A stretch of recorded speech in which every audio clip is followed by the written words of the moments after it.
What's up, everybody? Tim here, TRD Adventures, coming at you a little bit midweek. Working on the next To the Top episode. We're going to be going over weight bias and weight adjustment. That's coming. The Mother Nature has put a delay in the next couple episodes that I had planned for the comp series. So I'm going to see what I can do this weekend. If not before, then maybe I'll do a generic video, maybe break down, pick one of them and just go over that.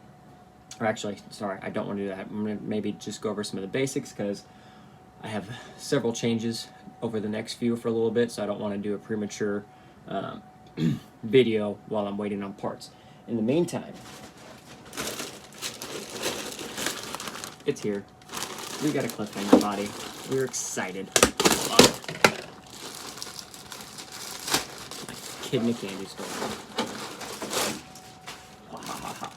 And we got some cool stickers. We'll set those down there for right now. So, there she be in all her glory. The cliffhanger body from Proline. We have nice pinched and front and rear there. A little bit narrow. It is going to set this on my Class 3. This is my V3 Capra. It's about to get some changes too, but those changes won't be affected by a body. So we're gonna get this cut out real quick and get it lined up for mounting and then mask it for some paint. I will step to that in a minute. But doing a lot with paint. We tore the X-Max is completely tore down. I am dyeing the entire chassis, and I picked up some new Badlands, and I'm currently on the stove dyeing the rings. I will never complain about small scale beadlocks again. Oh, those were fun. So anyway, when it comes to cutting for the body, this is probably going to be cut more aggressively even than what it already is, but I'm going to go right along the main outline edge and get it cut.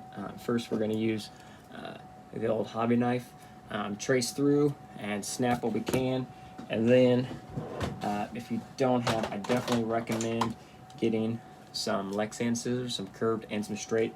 It's really going to help in those cornered areas. And I have a body reamer somewhere. I'll have to find that. So I know body trimming and placement sometimes can be the not funnest. It's definitely not my strong point.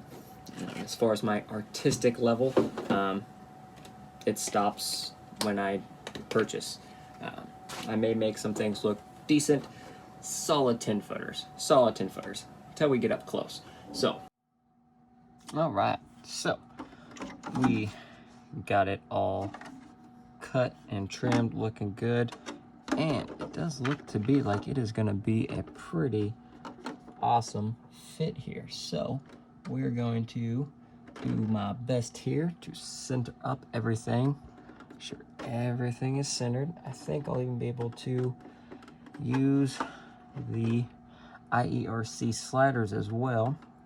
Only thing is, I'm probably going to have to cut out this section here, or at least maybe heat it up and mold it in, which for the rear Cervita fit, the only thing that does kind of stink is I believe that is going to cost me a little bit. For that might be drop bed. I don't think that's big enough for drop bed. So anyway, we're going to get everything centered up. Let's start, whoops, sorry about that. Right here in the rear. Make sure everything is centered up here. I got it all the way forward I want. Oh, look at all that openness. And let's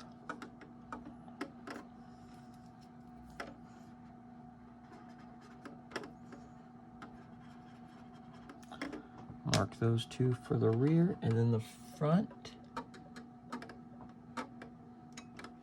we are almost even. Means I'm body work is generally not my strong point by any means.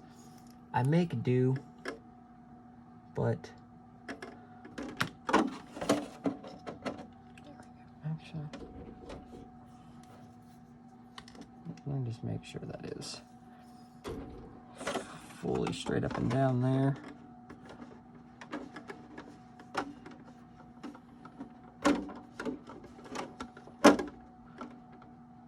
Center there, and center there in the front, and boop. All right, let's get those cut. All right, so got the body holes all drilled up there, and you can see just all kinds of room already. Do a little trimming right here in the front, but I was able to. The body will tuck nice under those IERC sliders there, so it'll be good that I can still maintain those because I really, really like those a lot. And looks like I'm gonna have just enough room for the rear servo. Now, I will take this out a couple runs, see how it does. Now I can always just trim a little bit more here and on the sides there, just to set a little bit lower. And what I would probably do on the bed, now that I was thinking about it, just take a heat gun, heat up here under the rear, and just kind of push and fold it up just a little bit more so I can clear that rear servo there. And here in the front, just looking, really just liking how that's coming through there. Looking good. I'm super excited about this body. I'm not finished masking yet. I'm still working on a little bit, but you can get a general idea what we got going on. So I'm gonna do a little more prepping, get everything painted. Now for prepping the Lexan bodies, get everything cut out, get my window masks in.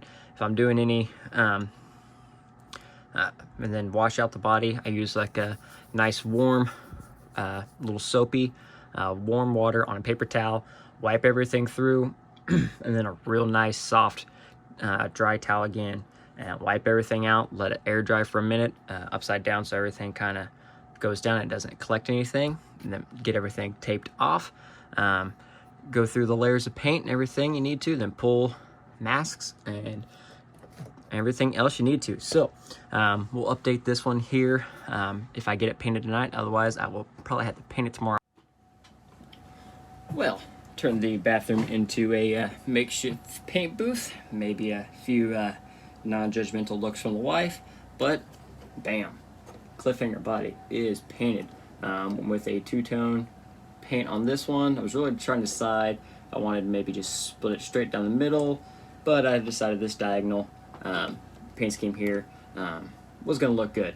So paint-wise, we went with the Spastics Candy Apple Green for the front. Backed it with the Spastics Ultimate Mirror Chrome backer to really lighten it up. Interior light I don't think is going to quite do it justice yet. Wait to see what it looks like in the sun. And for the back half, we went with Tamiya TS6 matte black paint there. But honestly, other than just the initial trimming, I haven't had to adjust anything else. I haven't had to trim. I'm going to get it out in a little bit, see how it does. I may lower it down, do a little more trimming, heat up that bed there, push it in, and maybe lower it down just a little bit more. But overall, Proline, I think, nailed it with this Cliffhanger body. And I mean, it's a Yoda. I'm a fan. I'm in, especially for comping. You know, already narrowed everything there. It is just a stellar looking body. Local hobby town, and they called me this afternoon. That came in. They actually do have a couple extras, so I may go pick up one of them as a backup or do another Cliffhanger body because I am digging it. Other than that, we do have a couple more things on the way for it. I have some surprises coming. We're going to do videos on those and a chassis coming. But overall, especially if you're thinking about getting the Cliffhanger body, I would definitely recommend it. This body's freaking sweet. I like it. I'll be working on an interior. I don't know if I have some room. I may do a scratch built, but I may just take the easy way out, do a bomber interior or a 1.9 Wraith. I forgot about that interior. That may work out really, really good. just get something there, cover electronics, pick up just a couple scale points. Like saying, it will be obviously more difficult to pick up full scale points, but it is possible. So it'll take some work or just better driving on my part. So in the end, here she is. Rise of the Cliffhanger bodies. I have a feeling we're about to see this body blow up across the pages and everywhere else in popularity. So anyways, that's it for the night. I do have a chassis kit on the way for the giveaway. Make sure to get back over on that video. Thank you, viewers. It's GSpeed time. Get on that giveaway. We're just hitting 600, so 150 subscribers left, and we're going to launch that giveaway. So until next time, everyone, stay safe out there, have fun, and crawl on.